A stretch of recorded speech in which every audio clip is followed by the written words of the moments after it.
Hello, my friend. The week is ending, and so it's time to read you my article, published midweek, on Wednesday, by more than 30 newspapers.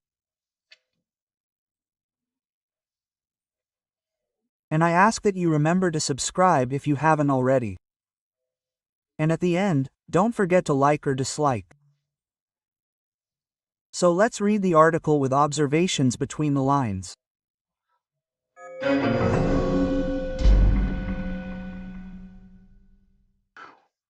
The title is Independent People. Obviously, I'm talking about Independence Week. Last week, we celebrated the 203rd anniversary of our independence, when Regent Leopoldina, on September 2, 1822.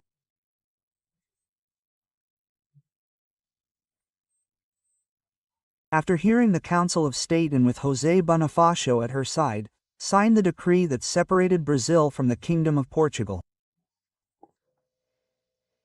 She was in the regency, she was the queen, so to speak. The ruler.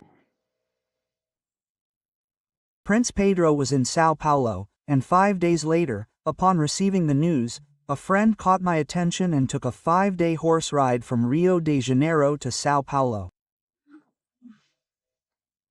It was, but it seems everything was lined up for them to switch horses, picking a rested horse. 5 days later, Pedro, upon receiving the news, would have called for independence or death, right? Well, it would have been a sentence. The courts really want to enslave Brazil.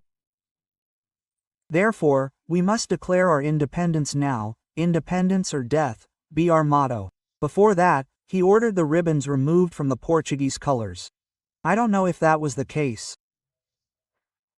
The fact is that, perhaps, the historian who described these things was a bit sexist, because all of this was done by Leopoldina of A2, right? She decided and sent him a letter urging her husband. The apple is ripe, that is, the fruit is ripe. Pick it now before anyone ascends the throne, right? That's why his father, João, who arrived here as Prince Regent, too, right? Queen Maria was a bit out of it. Well, that's where the Brazilian expression, Maria vai com as outras, Maria goes with the others, came from, right? Because she would go out for walks in Rio de Janeiro and the women of the court would gather around to guide her. But anyway, when João returned to Portugal, after the French troops were expelled by the English, right? Well, he said, look, take the throne to keep it among the Braganças, right? That's how he took it. It had been the United Kingdom, right? Well, Brazil, Rio de Janeiro was the capital of a European country, Portugal, while João was here, right? Just to give us some context. Well, Pedro Américo, the painter, 66 years later, imagined the painting that shows us a classic and majestic scene. It's there in the Ipiranga Museum, a large painting. We look, it was here, it was like this. We think it was like this, that there was the cart, the oxen, the little house is here, the stream is down there, right? Well. And then in 1972, the cry was authenticated, stamped in Tarcísio Mira's notary's office. He was Pedro. Right, in the film by Aníbal Massai and Carlos Coimbra. The feminist movement missed that, right? Because it could, if it were serious, right, if it weren't purely political and all that, it would show that it was a woman who proclaimed Brazil's independence, who gave Brazil its independence. But then, a bourgeois woman from Austrian royalty, from the Habsburgo and Lorraine families. Oh, no, right? It goes against all the principles of Lenin and Trotsky, down with the bourgeoisie, long live the proletariat, it wouldn't work, right? Oh my God. Or maybe because we already had a habit of giving more importance to propaganda than to the facts themselves. The event happened in Rio de Janeiro, not Sao Paulo. The Paulistas won the independence ceremony, but it was in Rio, at the São Cristóvão Palace, which became a museum and burned down due to our negligence. Not ours, the university that runs it was taking care of it. Well, no one, if no one is held accountable, right? Or maybe because historians believe the sword is mightier than the pen. The pen in Leopoldina's hands and the sword in Pedro's, right? Which only became first after the second, right? For now, it was Pedro. And when he returned to Portugal, he became Pedro the Fourth. There were 3 before him. Well, it's there in Rossel, on top of an obelisk.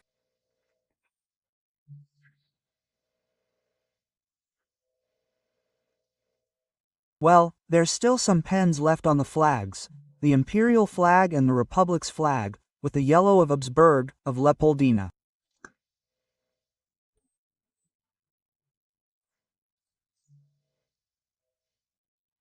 Embraced by the green of the Braganças.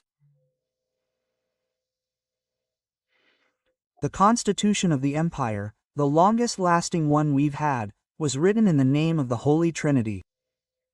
We constituents, in the name of the Holy Trinity, the people only appear in the Constitution of the Republic of 1891. From then on, everything was done in the holy name of the people. In their name, some had the right to vote in all elections, others only in provincial elections, and others only in local elections. Some were more than others. The elections were rigged, and the Republic aged quickly. Soon, the Republic became old.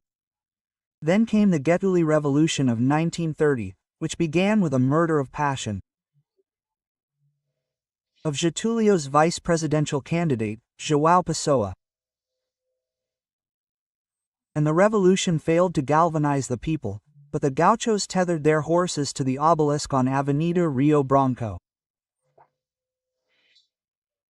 And the city of Paraíba became known as João Pessoa. In 1932, the people of São Paulo rose up, demanding the constitution that the Vargas Revolution had repealed. In 1964, the church and newspapers galvanized the people, all but one newspaper, to fill the streets of the capitals, demanding Goulart's ouster.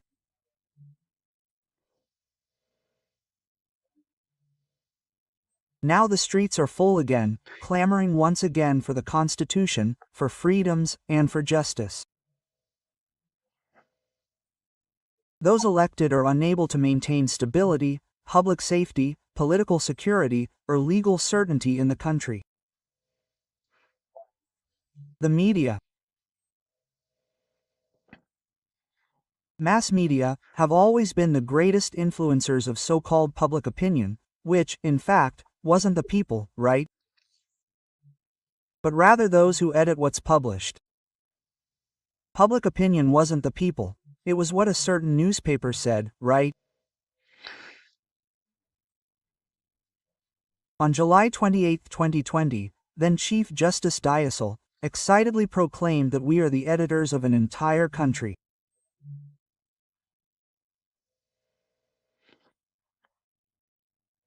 He was referring to the control or censorship of social media, networks that gave each person a voice. A digital and universal voice. No longer a voice limited to those present. If they didn't have printed paper, a microphone, or a TV camera at their disposal, they could form public opinion. Finally, in the digital world, the people were present in the country with a voice, right? A digital voice, and even more so now with a young patron saint, Saint Charles Acutis. They were no longer the holy trinity of the empire, nor the voiceless people of the republic. It was the new voice of the people, the digital voice that prevailed in those days there in Nepal because it was blocked. And then the young people of Generation Z rebelled in search of freedom.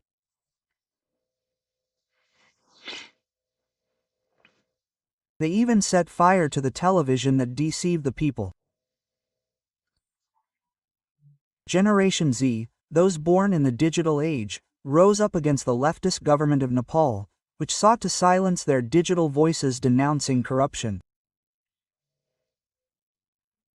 They burned the 3 branches of government, and the TV network that supported them supported these powers they wanted, that censored.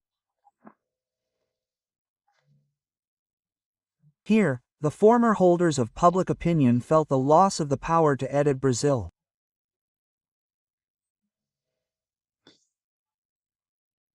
The journalistic agenda meeting can no longer choose if the people cannot know that there were no people at the official September 7th celebration on the Esplanada. There was no point in stalling, everyone found out. Because the digital voice shows reality, the networks also show lies. Yes, but the next minute the lie is already unmasked on the liar's own platform. The liar of the networks is the one who does the job of the censors. He wants to show the censors how dangerous the network is and how it contains lies. This is the misfortune of this undercover liar spreading fake news. Freedom today is the freedom of the digital voice.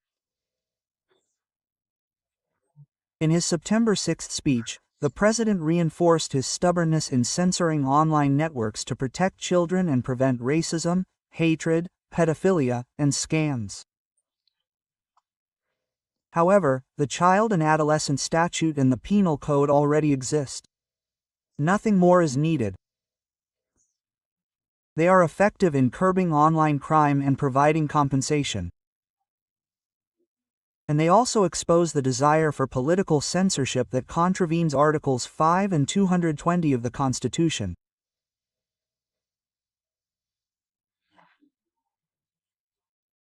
It's better to take democracy seriously, because the origin of power follows the actions and attitudes of its servants in the Brazilian state.